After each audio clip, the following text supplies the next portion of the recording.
চাঁপাইনবাবগঞ্জের ইতিহাসে এটা রেকর্ড নজিরবিহীন। এই জেলাকে এখন বাইরে পরিচয় হচ্ছে এটা রাজাকারদের জেলা। আজকে সারা বাংলাদেশে নির্বাচন একটা অনুষ্ঠিত হয়ে গেল। এই নির্বাচন নিয়ে অনেক ধরনের প্রশ্ন দেখা দিয়েছে। এই নির্বাচন নিয়ে অনেকেই অনেক কথা বলছেন। এখানে আজকে যারা বিরোধী দলে গিয়েছে তারা বলছে নির্বাচনে আপনার কারচুপি হয়েছে, ষড়যন্ত্র করা হয়েছে, তারা উপদেষ্টাদেরকে পদত্যাগ চাচ্ছে।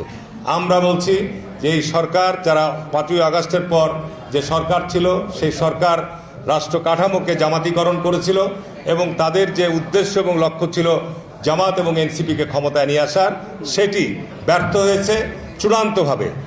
কারণ জনগণের যে অবস্থান দেখে তাদের সেই চক্রান্ত জনগণ ব্যর্থ করে দিয়েছে।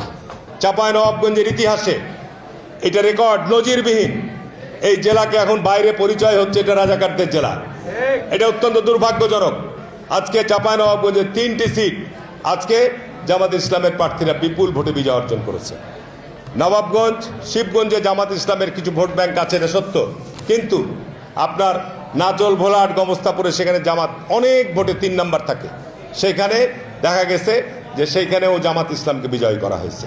এখন জানি না আজকে এই নির্বাচনের এই ফলাফলের জন্য আমার যেটা বিশ্লেষণ, সরকারের কোনো মেটিকুলাস ডিজাইন ছিল কিনা, সূক্ষ্ম কোনো পরিকল্পনা ছিল কিনা, এটি সামনের দিনে বেরিয়ে আসবে ইনশাল্লাহ। সামনের দিনে অবশ্যই বেরিয়ে আসবে, কারণ সামনে আবার স্থানীয় নির্বাচনগুলো আসতে যাচ্ছে। সামনে স্থানীয় নির্বাচনগুলোতেই কি পরিমাণ ভোট কাস্টিং হয়, কারা কারা নির্বাচিত হয়, কিভাবে নির্বাচন হয়, সেগুলো এখন অপেক্ষার বিষয়।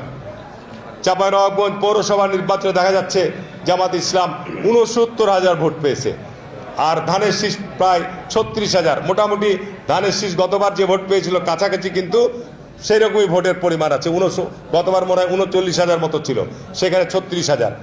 এই যে ব্যাপক ভোটের রেশিও, আকাশচুম্বী বৃদ্ধি, জানি না।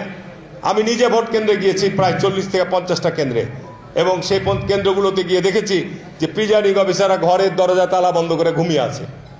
একজন প্রার্থী নির্বাচনী কেন্দ্র ভিজিট করতে যাচ্ছে, তার কোনো খবর নাই।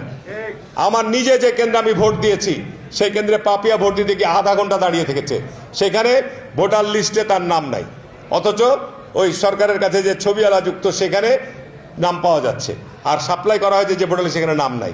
তারপরে অ্যাপসের মাধ্যমে তার নাম ঠিকানা বাইর করে সেখানে সে প্রায় আধা ঘন্টা অপেক্ষা করে ভোট দিয়েছে।